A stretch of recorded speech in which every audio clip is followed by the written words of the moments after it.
پھر دوسرے مقام پر اللہ تبارک و تعالی ارشاد فرماتا ہے وَمَن يَتَّقِ اللَّهَ يَجْعَل لَّهُ مَخْرَجًا،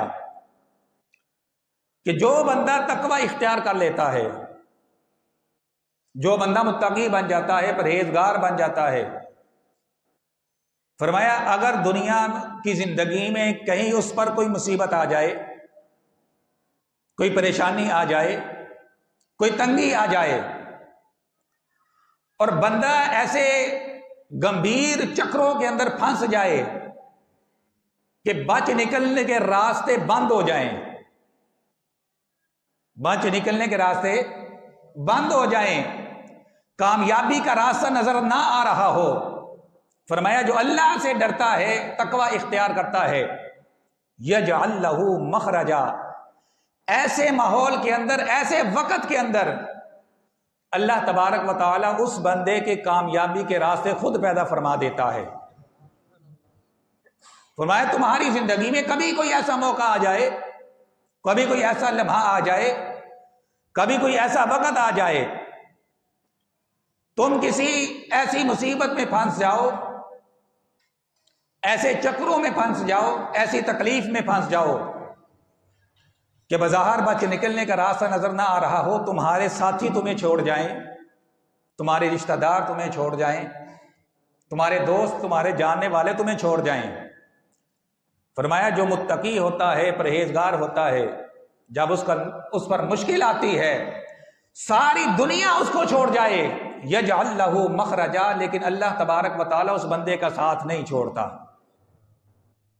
اللہ تعالیٰ اس بندے کا ساتھ نہیں چھوڑتا، ساری دنیا اس کو چھوڑ کر چلی جائے، یجعل لہ مخرجا، یہ الفاظ بڑے معنی خیز ہیں، فرمایا اللہ تبارک و تعالیٰ اس کے بچ نکلنے کے راستے خود پیدا فرما دیتا ہے، جتنے بھی تند و تیز طوفان آ جائیں، آندیاں آ جائیں، مصائب کی، پریشانیوں کی، آلام کی، اور دنیا والے یہ سمجھ رہے ہوں کہ بس یہ پھنس گیا ہے، اب ہم اس کا تماشا دیکھیں گے، فرمایا جو متقی ہوتا ہے، مجھ سے ڈرنے والا ہوتا ہے، میں اس کا تماشا نہیں بننے دیتا، میں اس کو ذلیل نہیں ہونے دیتا، بلکہ میں اس کو ان مصائب سے ایسے نکالتا ہوں کہ اس کی عزت اور زیادہ بلند ہو جاتی ہے۔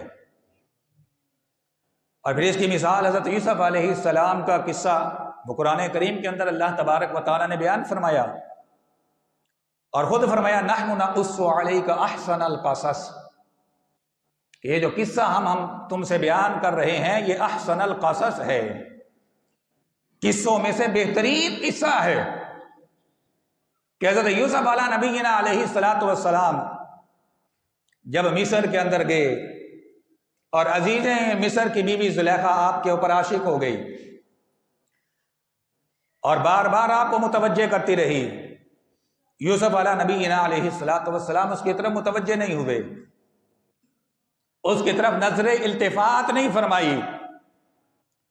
یہاں تک کہ وہ جب آپ کو 7 کمروں کے اندر لے گئی، 20 مرتبہ آپ نے یہ واقعہ سنا ہوگا، 7 کمروں کے اندر لے گئی، کنڈیاں لگا لی، تالے لگا لیے، اور کہا ہئی تلک، اے یوسف میری طرف دیکھ تو صحیح، کتنی جاذبیت ہے میرے اندر، میں کتنی خوبصورت ہوں، میری خواہش کو پورا کر۔ اب وہاں پر 7 کمروں کے اندر تنہا ہے، کوئی دیکھنے والا نہیں ہے، کوئی ہاتھ روکنے والا نہیں ہے، اور خود زلیخا دعوت گناہ دے رہی ہے، لیکن حضرت یوسف علیہ نبینا علیہ السلام کی زبان پر کیا کلمات آتے ہیں، قال معاذ اللہ انہ ربی احسن مثوائی، اے زلیخا ٹھیک ہے تو یہ کہتی ہے کہ یہاں کوئی اور دیکھنے والا نہیں ہے،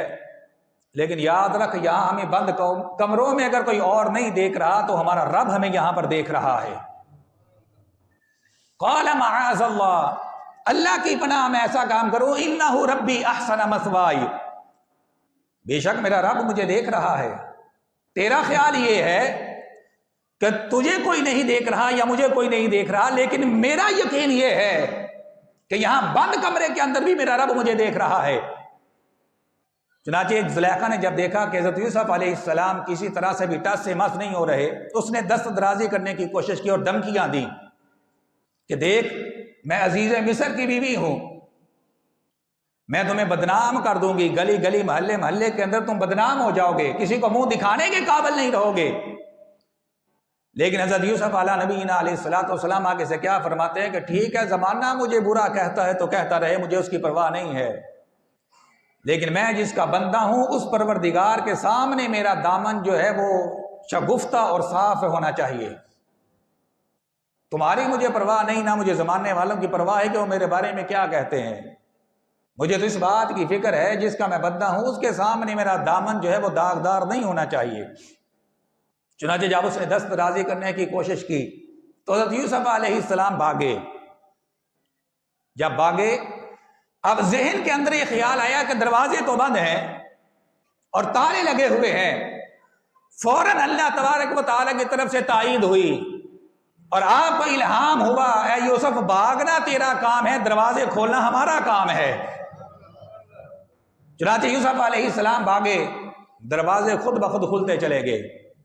اور حضرت یوسف علیہ السلام اپنی عزت اور اپنی عصمت کو بچا کر باہر نکل آئے۔ اب اس قصے کو بیتے ہوئے ہزاروں سال گزر گئے، ہزاروں سال کے بعد بھی آج بھی لوگ حضرت یوسف علیہ السلام کی پاک دامنی کی گواہی دیتے ہیں۔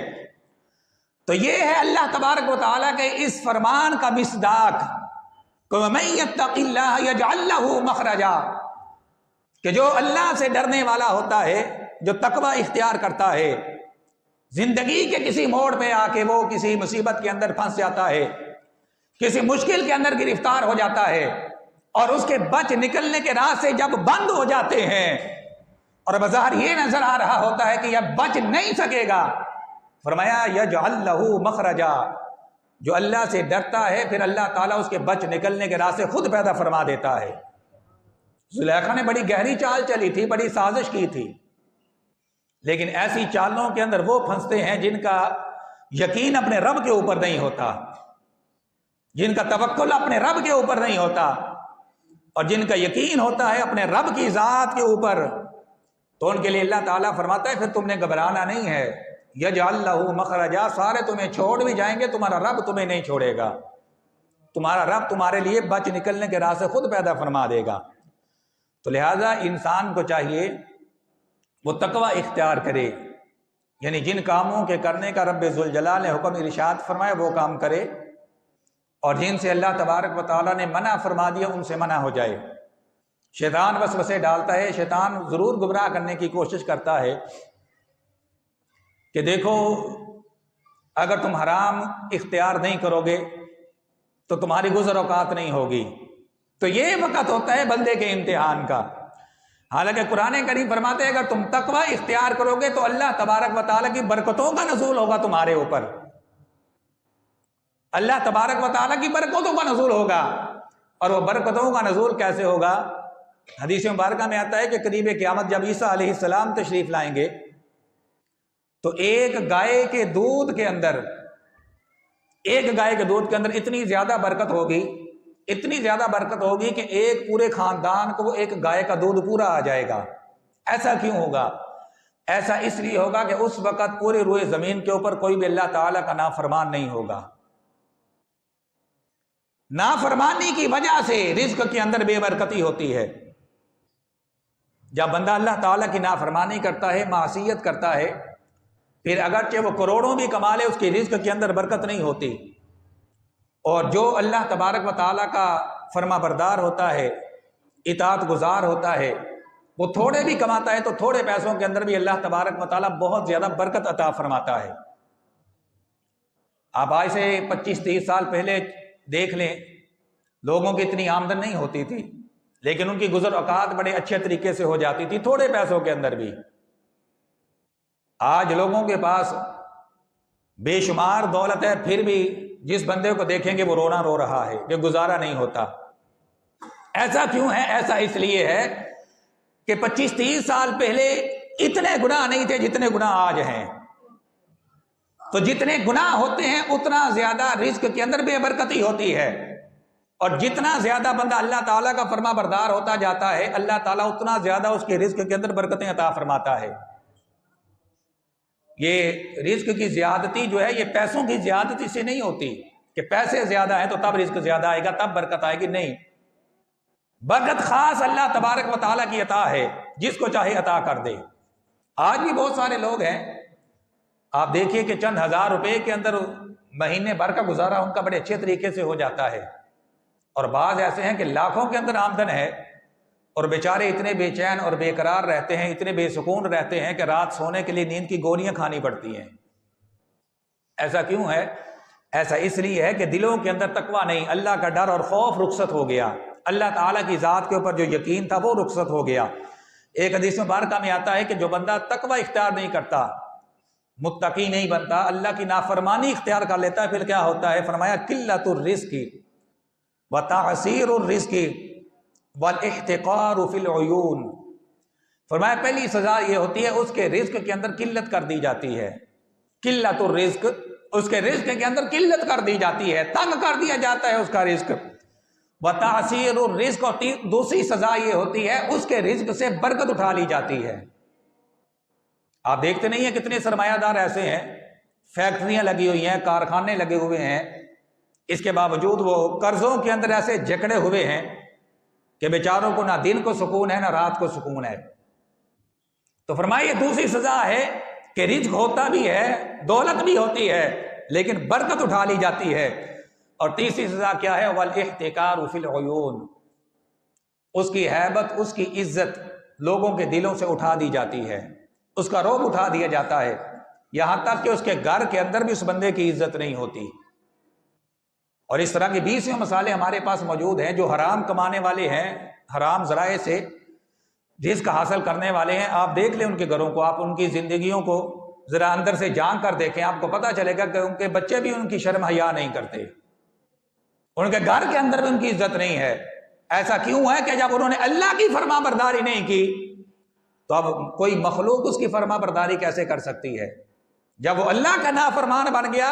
اب اس کے بچے بھی اس کے نافرمان ہیں، اس کی بیوی بھی اس کے نافرمان ہیں، اس کے گھر والے بھی اس کے نافرمان ہیں۔ تو اس لیے فرمایا کہ جو بندہ جتنا تقوی اختیار کرے گا، جتنا متقی بن جائے گا،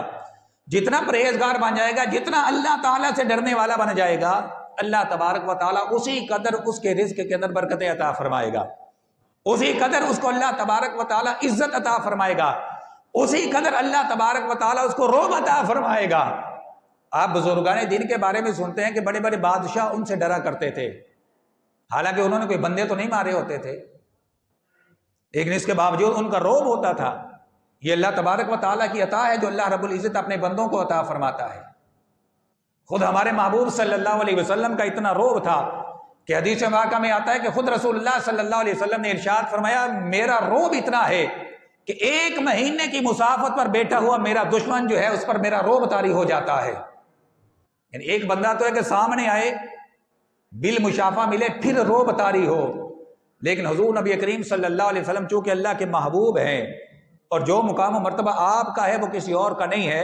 اس وجہ سے حضور کا رعب اتنا تھا کہ 1 مہینے کی مسافت پر بیٹھا ہوا حضور کا دشمن حضور سے ڈر رہا ہوتا تھا۔ تو جتنا جو اللہ سے ڈرتا ہے اللہ تعالیٰ اتنا اس کو رعب عطا فرماتا ہے، اتنی زیادہ اس کو مخلوق کے اندر اللہ عزت عطا فرماتا ہے، اور جو جتنا نافرمان ہوتا چلا جاتا ہے اللہ تعالیٰ اس کی عزت اٹھا لیتا ہے مخلوق کے دلوں سے، یہاں تک کہ اس کے گھر والے جو ہیں وہ بھی اس کی عزت نہیں کرتے۔ تو اس لیے قرآن کریم نے جب ہمیں اس کام کا حکم ارشاد فرمایا کہ تقوی اختیار کرو، متقی بن جاؤ، اللہ سے ڈرنے والے بن جاؤ۔ ایک روایت کے اندر آتا ہے من خاف اللہ اخاف اللہ تعالی منہ کل شیء، جو اللہ سے ڈرتا ہے پھر ساری مخلوق اس بندے سے ڈرنے لگ جاتی ہے۔ ومن لم یخف اللہ اخافہ اللہ من کل شیء، اور جو اللہ سے نہیں ڈرتا پھر وہ بندہ ہر شے سے ڈرنے لگ جاتا ہے۔ آج آپ دیکھیے کفار کے پاس کتنی طاقت ہے دنیا کے لحاظ سے، دنیا کا جدید ترین اسلحہ ان کے پاس ہے، بڑی بڑی افواج ان کے پاس ہیں، لیکن اس کے باوجود ان کی حالت یہ ہے کہ کسی بندے کے بارے میں پتہ چل جائے یہ بیمار ہے، وہ اس کے ساتھ ڈر کے مارے ہاتھ نہیں ملاتے، ہاتھ نہیں ملاتے۔ کیوں؟ اس کے جراثیم ہمیں نہ چمٹ جائیں اور ہماری موت باقی نہ ہو جائے۔ تو جو اللہ سے نہیں ڈرتا، حالانکہ جراثیم کیا ہے؟ ایک معمولی چیز ہے، ظاہری نگاہ سے بندہ نہیں دیکھ سکتا، دیکھنے کے لیے اس کے لیے خوردبین کا استعمال کرنا پڑتا ہے ورنہ وہ نظر ہی نہیں آتا، اتنی معمولی چیز ہے۔ ایک طرف وہ سپر پاور ہے، سارا کچھ ان کے پاس ہے، دوسری طرف اتنا زیادہ ڈر ہے کہ وہ ایک چھوٹے سے جراثیم جو ہے اس سے بھی وہ ڈر رہے ہیں۔ ایسا کیوں ہے؟ اس لیے کہ دلوں کے اندر اللہ تعالیٰ کا ڈر نہیں ہے۔ تو جو اللہ تعالیٰ سے ڈرتا ہے مخلوق اس سے ڈرتی ہے، اور جو اللہ تبارک و تعالیٰ سے نہیں ڈرتا پھر وہ ہر شے سے ڈرتا ہے، وہ اندھیرے سے بھی ڈرتا ہے، وہ تنہائی سے ڈرتا ہے، وہ اپنی بیوی سے ڈرتا ہے، وہ جہاں کام کر رہا ہے وہاں لوگوں سے ڈرتا ہے۔ تو لہٰذا جتنا دل کے اندر اللہ کا خوف آئے گا، اللہ تبارک و تعالیٰ اتنا زیادہ اس بندے کو دنیا کے اندر عزتیں عطا فرمائے گا، اتنا زیادہ اللہ تبارک و تعالیٰ اس کے رزق کے اندر برکتیں عطا فرمائے گا، اور اتنا زیادہ اللہ تبارک و تعالیٰ اس بندے کو دنیا و آخرت کے اندر کامیابیاں عطا فرمائے گا۔ تو لہٰذا ایمان لانے کے بعد جو سب سے بنیادی تقاضا ہے اہل ایمان سے وہ یہ ہے کہ وہ تقوی اختیار کریں۔ جا بجا اللہ تبارک و تعالیٰ نے یہ حکم دیا، یا ایھا الذین آمنوا اتقوا اللہ، اتقوا اللہ، اتقوا اللہ، جگہ جگہ قرآن کریم کے اندر یہ حکم ہے کہ اللہ سے ڈر جاؤ، تقوی اختیار کرو، کیونکہ ایمان لانے کا مقصد یہی ہے، مسلمان ہونے کا مطلب یہی ہے کہ بندے کے جو اعضاء ہیں ان سے وہ اعمال سرزد ہوں جو اللہ تبارک و تعالیٰ کو پسند ہیں، ان اعضاء سے وہ اعمال سرزد نہ ہوں جو اللہ تبارک و تعالیٰ کو پسند نہیں ہیں۔ اللہ تبارک و تعالیٰ ہمیں دنیا کی زندگی کے اندر تقوی اختیار کرنے کی توفیق عطا فرمائے، اور دنیا و آخرت میں ہمیں تقوی کی برکات عطا فرمائے۔ ایک ضروری اعلان سماعت کر لیں، جامع مسجد کے صاحب کا